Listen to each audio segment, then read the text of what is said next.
the Health Tech listeners, I'm your host this week, Justine Abson. This is the podcast where we tackle some of the trending topics, ideas and best practice in health and social care. This week we're speaking to Rebecca Moss and Lauren Wilden. Both are digital PR experts working at JBH, an organisation which works with health and social care organisations across the UK to help them manage their reputation, raise their profile and promote themselves to new patients or residents. Outside of work, Rebecca is currently working her way through the NHS Couch to 5K running programme and dragging her poor, long-suffering dog Bonnie along for all her runs. I'm sure she's loving that, Rebecca. She's not. And Lauren is mum to 4-year-old Millie, and as a food lover, enjoys sharing her experiences of local restaurants and events in her hometown of Cheltenham. She even has her own account on Instagram for this, Growing Out and Up. I also hear it's Lauren's birthday today, so happy birthday, Lauren. 25 again, is it? Yeah, 25 again for the year in a row. So hi, Rebecca and Lauren. Welcome to What the Health Tech. It's great to have you both here. Hiya. Thank you for having us. So in today's podcast, we're going to talk about profile and reputation. So both are things, when it comes to health and social care, can make a huge impact on an organisation. But there's sometimes things that can get pushed aside when the day-to-day work is so important. So we're going to chat around why this is so important for employees, patients, residents, their families, and anyone else that's involved within the sector. So Rebecca, I'm going to come to you first. So for our listeners, can you give us a brief overview of who JBH are and what you do there? Absolutely. I just wanted to say thank you for having myself and Lauren on the podcast. Really excited to talk to you today about what we do for our brands in the healthcare space. So JBH, so we're the largest specialist digital PR agency in the UK. We work with brands in the healthcare sector to help increase their visibility in Google search, as well as build that really, really important brand awareness and credibility too. So my role at JBH is digital PR director. So my role is primarily to oversee the whole function of the digital PR service, and secondary to kind of help with the growth of the agency and do lovely things like this. I'll hand over to Lauren, who can give you a little bit of an update onto her role. Yeah, so hi, I'm Lauren. I'm digital PR manager at JBH. So what I do is I run my own sort of separate PR pod, which consists of a junior manager, 2 PR execs, our senior content lead, and an additional content writer. We currently work on 6 accounts, and as well as obviously the healthcare sector, we also work in technology, food and drink, beauty, health. We've even got a hearing aid client, so never a dull day. There's always lots going on, and I mainly oversee sort of the bigger picture stuff aside, as well as the day-to-day accounts. So I ensure that all the projects are running smoothly into deadlines, that our clients' KPIs are on target, that our clients are generally happy with the service they're receiving, and making sure that sort of their wider marketing plans are fitting in with our PR goals, and to make sure that we're sort of a real extension of their team rather than just sort of an outsourced agency. I think that's really important as well, you know, being a marketing person that works with you guys, you know, having that kind of that teamwork is really important. And I think, like you said, you know, getting the marketing plans to fit in with the PR goals as well definitely helps with that success. And I guess it must be great to work across so many different sectors as well. You know, it kind of keeps every day different and a bit mixed up as well. It does, honestly. It could be sort of the morning you could be writing about bottomless drag brunches, and in the afternoon you're writing a piece on Bluetooth hearing aids and audit management, risk management, healthcare. So, you know, every day's a school day. Completely different. So focusing on the health and social care, so why do you think it's so important for health and social care organisations to look at digital PR, particularly when it comes to their reputation? Oh, it's so vital, honestly. I think it's such a competitive vertical. There's so many brands kind of vying for attention, not only just in the Google search results, but also for just general kind of brand awareness. And from what we've seen in terms of doing research and working with other brands, is that I suppose health and social care, what the PR they do tends to be rooted in the more traditional PR functions. So things like events and, thought leadership and that kind of things. But which is great, and you'll get kind of brand awareness and credibility within those health and social care circles. But I suppose what you want is that you get all that benefit as well, but with the actual marketing function as well. you want to gain exposure with those new audiences and also increase those search engine rankings. So I guess what you could call digital PR is like traditional PR with bells on. So you're getting all the all the audience and all the kind of credibility within your industries, but you're also getting in front of those new audiences as well. So what we do as an agency is kind of use those traditional PR techniques, but generate results on a digital platform. So it's kind of touching best of both worlds, really. Yeah, and I think also in terms of the traditional PR techniques that we incorporate here at JBH, sort of such as thought leadership articles and expert features and opinion pieces, they lend themselves really well to clients who are operating in the healthcare sector. They give brands a chance to sort of educate audiences, build awareness and trust, and foster a strong community within sort of the niche sectors within the healthcare industry itself. So putting information in front of people and as wide a range of people as possible to understand sort of digestible insights of what can be quite an overwhelming and complicated sector sometimes. Yeah, and I think you've sort of hit the nail on the head there with, there is so much content, there's so much to talk about, and a lot of the topics within health and social care can be really sort of complicated. There can be a lot of information, especially, you read some white papers and things like that, and they can be, some of them are hundreds of pages long. So I think to be able to kind of get those down into sort of more bite-sized, manageable bits and pieces is really key as well, to get people to really understand what they mean.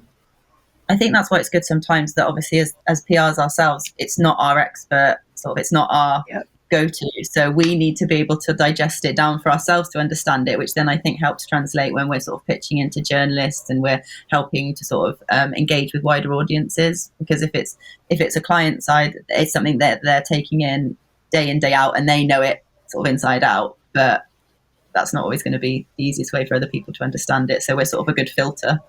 Yeah, I was going to say, we're just like the filter, aren't we, between the big white paper information and how an audience will actually receive it. So we kind of, the information gets passed through us and it becomes this newsworthy story that journalists love and audiences are going to recognise and kind of resonate with, I suppose. Yeah, definitely. And I think it's really interesting that you kind of use the traditional PR techniques, but in a digital way, because that's obviously the bit that's got such a huge outreach now. There's so many different ways to do that. So obviously moving on to kind of the next question, JBH is specifically digital PR. So why is it so important for private companies or local practices in particular to ensure they're present when it comes to patients or residents searching for them? From a marketing point of view, obviously search engine optimization can be seen as such a big investment on time, but there's so much choice out there. It must be incredibly important for organisations to actually even be seen in the first place. What advice have you got for our listeners around the importance of this?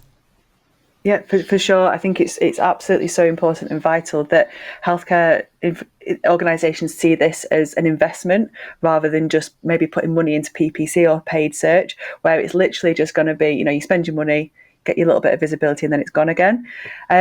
Before I said that health and social care is a really, really saturated space when it comes to like traditional PR.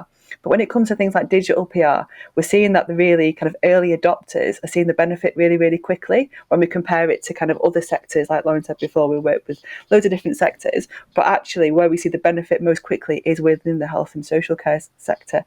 So it's a really, really good time to get involved. We've been working with you guys at Radar for around 3 months now, and we're already kind of seeing the beginnings of those ranking increases and increased visibility. And that's really, really quick. For some brands and some verticals, you don't see anything for 6 months. And the reason for that really is because not a lot of brands are doing it. So you guys are the early adopters. You're kind of getting involved straight away. And you're going to see the benefits of that long term, not just like putting money into PPC, putting money into paid social. It is something that it is basically a marathon rather than a sprint, is how I'd look at it. Yeah, I think that's from our point of view, it's it's great to kind of know that we're a bit ahead of the game, and that's exactly what we want to be doing really. But also we kind of recognise the importance of it as well. Being seen by residents, patients, kind of healthcare organisations, everybody really. It's just so important. And another thing that I just wanted to add to that was that with digital PR, you're getting put in front of audiences that you wouldn't ordinarily be put in front of. So with traditional PR, you're probably going to be in kind of the industry publications, stuff that, you're colleagues and peers would read, but actually the people that you want to speak to aren't reading those publications necessarily. So it's great to kind of get more eyeballs on your brand, even if they're not necessarily in the publications that you traditionally would expect. Yeah, definitely. I couldn't agree more with that. And I think that's where sort of change comes in as well, kind of being ahead of things and, making sure that you kind of know what's going on because things do change so much. It's inevitable across health and social care as an organisation, and it can sometimes be difficult, I think, for people within the industry to keep up. So is there a way for companies like JBH that they can help with a brand and communications point of view when it comes to this sort of fast moving industry? Yeah, I think sort of over the past 2 years, specifically with obviously COVID and the pandemic, we've sort of been thrown in at the deep end and having to change and pivot plans. Like 2 years ago when COVID first hit, I don't think you'd find a PR out there who wasn't completely blindsided, had to sort of rework all their plans and all their PR plans for what they had in mind for their clients that year, the next 2 years really. So I think it's now second nature to us to be able to cope with change, to be able to keep communications, whether that be on social media content, on-site content, in the form of more traditional press releases, to make sure sort of that your audiences, your stakeholders are kept as up to date as possible, that the correct messaging is being circulated among your stakeholders, and just on behalf of you as an organisation, that like everything is focused on what's happening now rather than apologizing for what's happened or not acknowledging the change. Yeah, and I think that again, COVID has kind of, I guess, pushed digital sort of even further in terms of how important it is. We can get things out really quickly. We can get things out. We're not waiting for printed deadlines and that kind of thing as well. So, you can be really reactive to things that are really important. And especially with things like COVID, I think that's really kind of transformed that a little bit. Yeah, absolutely. I think for the whole industry, for the whole PR industry, especially with healthcare, you don't know what BBC News is going to be reporting from one day to the next. So we have to just make sure that anything that we're planning for our clients is aligned with what's going on in the wider news agenda, so it doesn't sort of come off as maybe insensitive or sort of negative in any form. So yeah, it's really important to keep on top of the news agenda. Yeah, and I think as well it's important. Oh, sorry. No, that's fine. I was just going to say, I think it's really important, going back to what Lauren was saying about being able to pivot when you've got a strategy in place, because when COVID hit, we didn't know what to do. So as an agency, I remember us sitting down, going through every single account that we had, every single story that we were about to pitch, and saying, going through this filter: is it tone deaf? Is it relevant? Are people going to care about it? Is it presenting a negative or a positive story? And literally doing that for every single brand and working out from there what we do, because and it's not like we're not going to have this again. Things will continue to happen. So it's important that everybody is aware that there will be a need to be flexible. And I think, again, COVID has taught us all that in every single industry. I don't think it's just PR. Yeah, and I think that's... Sorry, go on, Lauren. I think it also just gives a lot of opportunities as well. It's not all sort of doom and gloom and negative. I think having sort of that unknown territory means that you can be a bit more creative and you can use sort of what's going on in the wider sort of world and the wider news agenda to your client's benefit, as long as you do it sort of in a clever enough way, in a way that sort of benefits them as an organisation and isn't just for the sake of it. Yeah, and I think that, that sensitivity side and kind of understanding the audience and what's going on at that time is, that's where it really does come down to knowing who you want to speak to, really, and what is happening in the industry at that time. And I think that's where this online presence it's clearly a huge must-have to be seen by every healthcare organisation. And I think it's where you can potentially, use that to build trust with your communities online as well. That kind of getting that information out and being trustworthy and sort of speaking to people in the right way, really. So, from a company's point of view, from an organisation's point of view, to be able to build that trust online is kind of fundamental. Absolutely. Trust and credibility, I would say, is probably the most important part of digital PR for the healthcare industry. I would say it's less important maybe for some other industries, but in this industry, there's so much medical misinformation knocking about out there. You know, if you're asking Dr. Google to help you with anything, then I think you have to be so careful with what you're absorbing and what you're reading. So everything that brands need to put out needs to be credible. It needs to be expert backed. It needs to be we need to be very, very careful about what publications we allow our clients to be present in as well. So, for example, in the healthcare industry, you want to make sure that you're getting your experts and getting your brands into the most credible publications possible, because that is what Google is looking at. It's what your audience is looking at, and it's essentially a vote for how credible you are as a brand as well. So it's absolutely so important to have this trust and credibility throughout every single thing that you do, whether it's a large scale campaign, newsjacking, whether it's reactive content.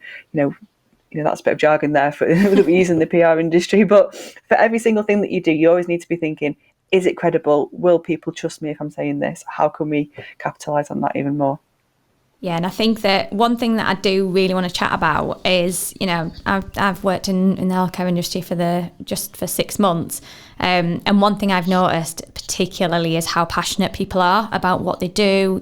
Everybody really wants to make a difference. So in light of that, how can digital PR in particular help with this one, Lauren?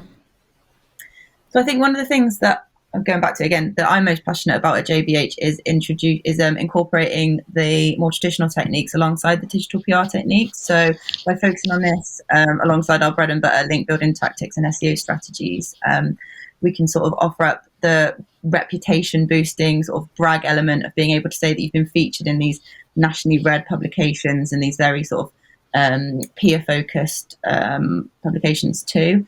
And I think the healthcare clients in particular are fantastic because they have such a unique insight on a wide variety of topics. So we can offer up expert commentary, in-depth opinion-led features, and there's often sort of confusing, like we said before, confusing and complicated medical information and medical terms that audiences might not necessarily understand. So there's not really a day goes by when we don't see sort of inquiries and requests from journalists who are looking to speak with specific health experts, doctors, psychologists, NHS workers. So I think that's sort of what we really try and focus on and how we try and help sort of in the health and social sectors.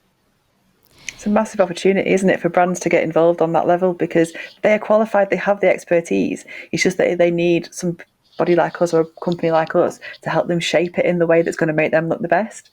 So they've got it all there in house. They've got all these experts, all this data. How can we create? How can they create that into stories that audiences are going to care about and journalists are going to want to care about as well? Yeah, and I think that is definitely one of the best things about working in healthcare for me. There's always something to focus on. There's always something to talk about. There's so many interesting topics in general to discuss. It's I think you mentioned it earlier, Lauren. There is never a dull day. And it's really clear from some of our previous podcasts about how passionate people really are. We've had people like Big Ian, who does a lot of work within the care sector, about how they really can help change things. We spoke with Public Policy Projects a few weeks ago, and Lottie Moore, one of their policy analysts there, said, you don't go into a role like this to just accept things, you go in to really make a change. And I think that's something that I've certainly seen from everybody that I've worked with over the last few months especially. So public perception, we've kind of mentioned public perception a few times. So it's really important for care providers, hospitals, GP practices, that kind of, everyone within healthcare. In terms of activity, that is the right way to talk about this stuff. We might have already touched on it anyway, but is there anything specific that, activity-wise, that is the best way to kind of get that public perception out there? I think on this question, it's really, really tricky to talk in really generally about it. But I would say on the top line of that would be being present in the right publications and producing campaigns that are talking about the right things. And that might sound like a little bit of a cop-out, but I think it's very, very specific to different brands and different objectives that the brands have as to what that activity looks like. Does that kind of answer that question? Yeah, it definitely does. And I think sometimes it is the almost the obvious things, if that makes sense, but it's about, like you said, when the campaigns are talking about the right things, again, it comes back to what we mentioned earlier, I think, about understanding your audience and understanding what's going on and making sure that the messages are the right messages that you should be putting out there at that time. I think what you said before, Justine, was quite interesting about, the people that work within the healthcare industry, they don't get into it just to accept things. I think it's our job as PRs to get that across, that people are so passionate and they are so, they care so much about what they do. And I think that's really, really unique to what we've seen in the healthcare industry, that people do care so much and they want to get that messaging out there and get their point of view across. So that is definitely something that is unique and can be used by brands in this sector to really kind of get ahead of the competition, I suppose. Yeah, and that's really good to know as well. I think, like we've mentioned, there is that huge passion there. So I can definitely see that, how that works, without a doubt. So obviously in healthcare, not everything goes right all of the time. There are things that go wrong. So, we all know negative PR can happen. It's inevitable. So what advice would you give an organisation in the event of something happening? And, what should they do? How should they react in the event of a crisis? So I think obviously it depends on the crisis and it depends on exactly sort of the level of seriousness. But I think sort of to give a general overview, it's important to stay as authentic and transparent as possible. If sort of particular decisions or actions are being questioned or having sort of negative repercussions, especially in the press or online, social media can be obviously a big issue in that respect. I think, especially instead of sort of trying to hide something or trying to sort of keep it from going public, that's obviously going to have negative consequences. And and I think, a brand or an organisation admitting when they've done something wrong or when something wasn't the right decision or the right measures to take is key to maintaining trust. Sort of, putting their hands up and saying we made this decision and it was the wrong one, or we did this and it was the wrong thing to do.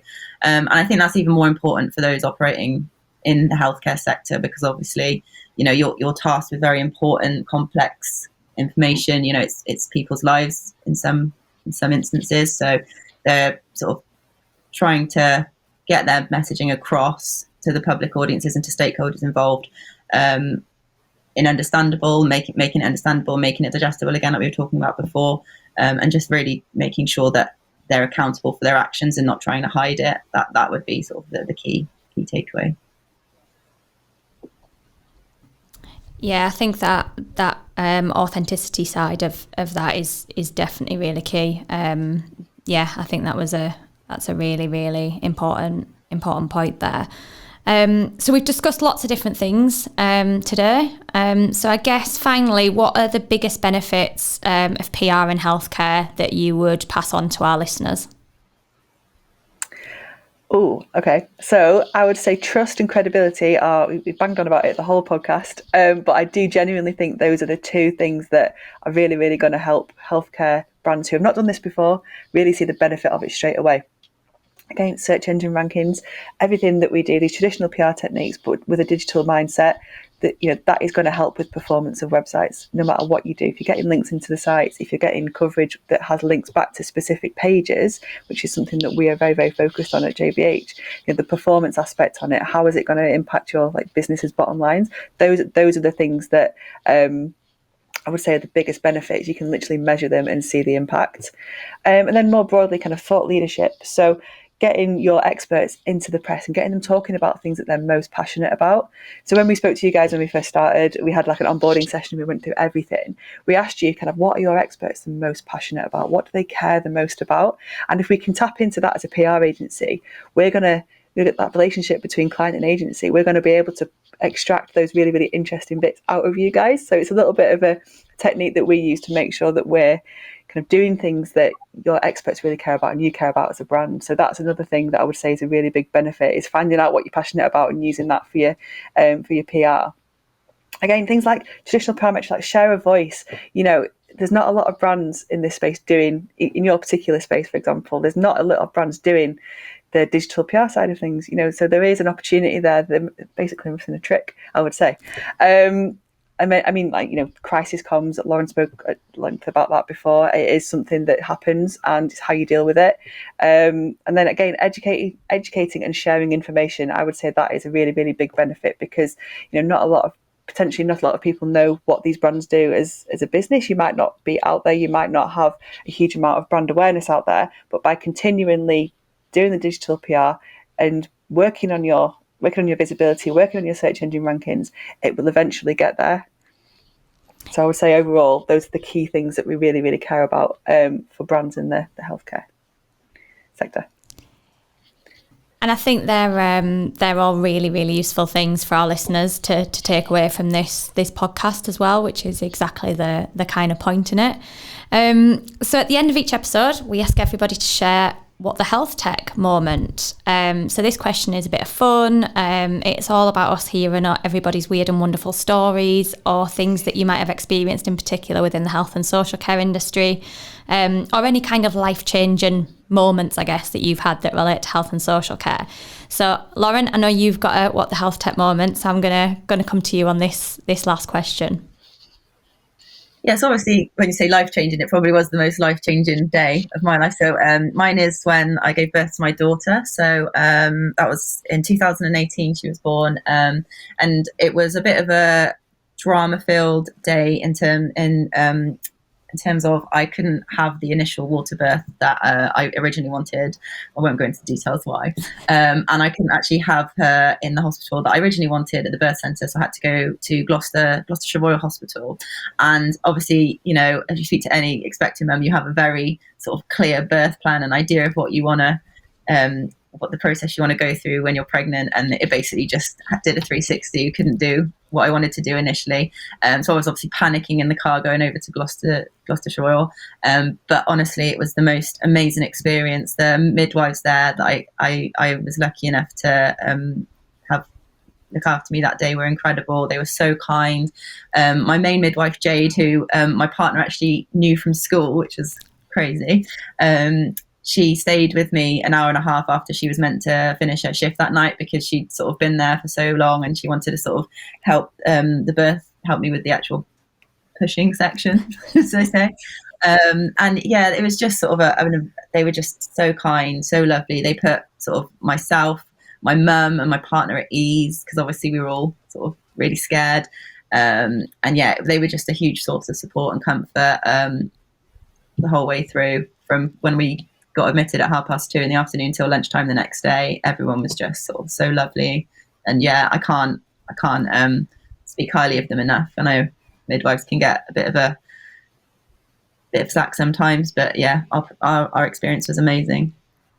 Oh, that's so lovely. That's a really, really nice story to hear. And I think, like you said, midwives are amazing. I think it comes back to that, what we were talking about earlier in the podcast as well, about how passionate people are, the fact that your midwife wanted to stay to kind of see you through the main bit, if you like, that she really wanted to kind of make sure you were okay. So yeah, I think that's a really lovely story to end on for our listeners. So thank you very much for that, Lauren, and thank you both for joining us this week. It's been a really good episode.